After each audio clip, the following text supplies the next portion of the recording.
to your mind. Welcome to today's lesson where we're going to go over Wing Chun Kung Fu kicks in detail. It might seem a little robotic at first, the way we're learning this, because I want you to see each individual movement of the kick. But in action, the Wing Chun kicks just thrust out, they fire out, they're explosive. But in order for you to get every detail, we need to break it down very robotically. You might have heard that Wing Chun practitioners only throw low kicks. Well, that's not necessarily true. You can kick as high as you want, wherever you want. That's up to you. Some people like low kicks, some people like throwing high kicks, some people are super flexible, some people are not. It's up to you whether you want to throw a high kick or a low kick. There's nothing in Wing Chun saying you cannot throw high kicks. Although there's a reason we prefer to throw low kicks in Wing Chun, and that's for safety. The higher my foot comes off the ground, the more mobility and balance I lose. So as my foot comes up higher, there's a good chance I could get knocked off onto the ground. So by throwing a nice quick low kick and back, I can get my foot right back on the ground, move, do what I need to do. So for safety, we prefer the low kicks.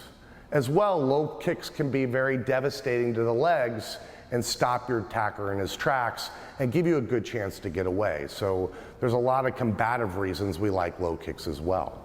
Before we get started looking at each individual kick, let's look at a few aspects and a few critical factors you should be looking when practicing each kick.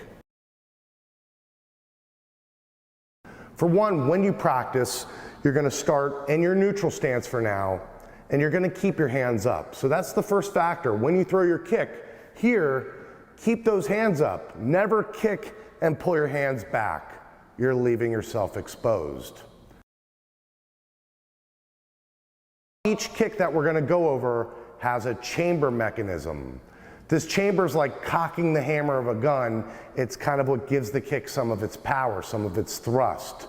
So we'll look at each chamber mechanism of the kick. As well, when you throw your kick out, we're going to look at the contact point. What part of your foot is actually contacting your opponent? We want to work on foot placement. So when I throw my kick here, I don't want my foot to just flop down. I want to throw my kick here and be able to place it right back in my good neutral stance. By doing this and placing it back, I'm having control of my foot.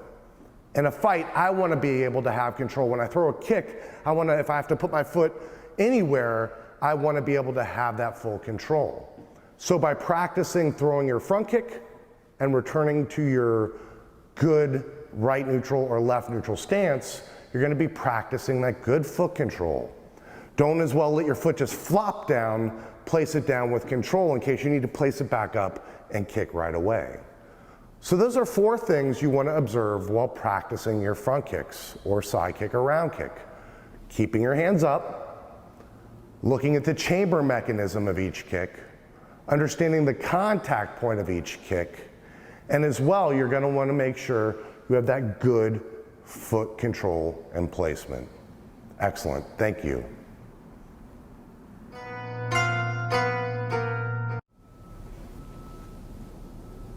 Let's take a look at the Wing Chun Front Kick.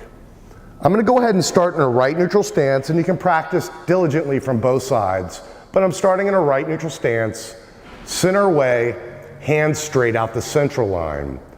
First, let's take a look at the chamber of the front kick.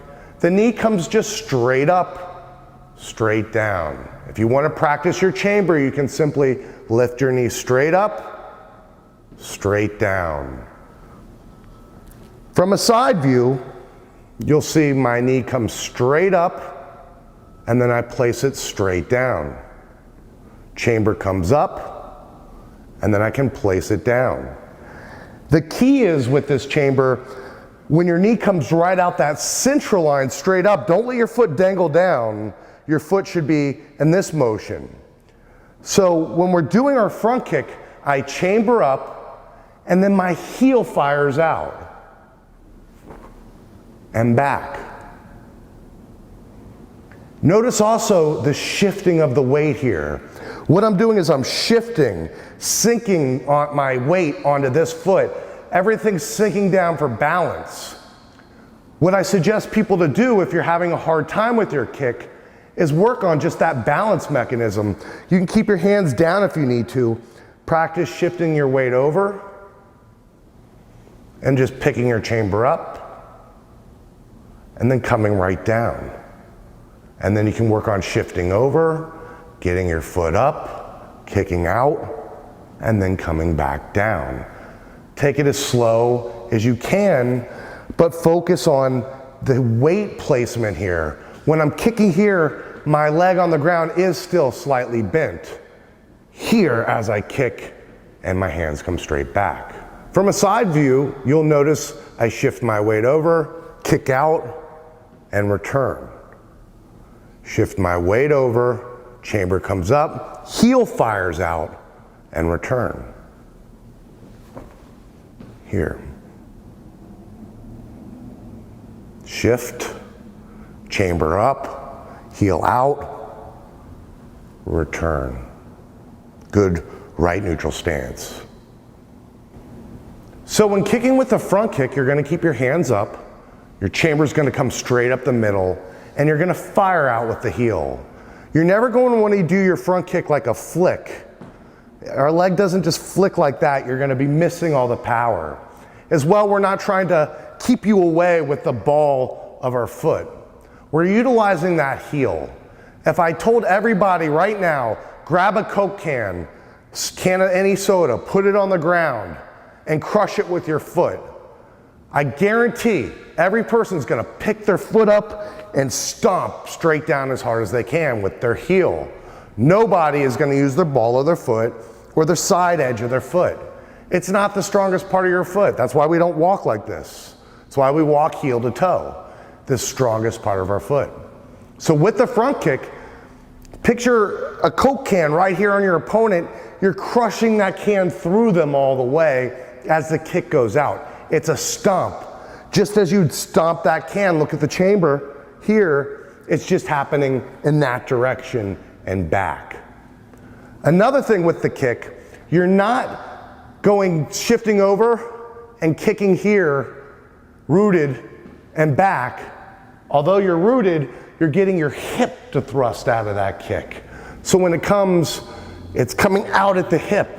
So it does look like you're leaning back, but that's your hip thrusting through with the kick. So those are some few key elements of the Wing Chun front kick. Thank you.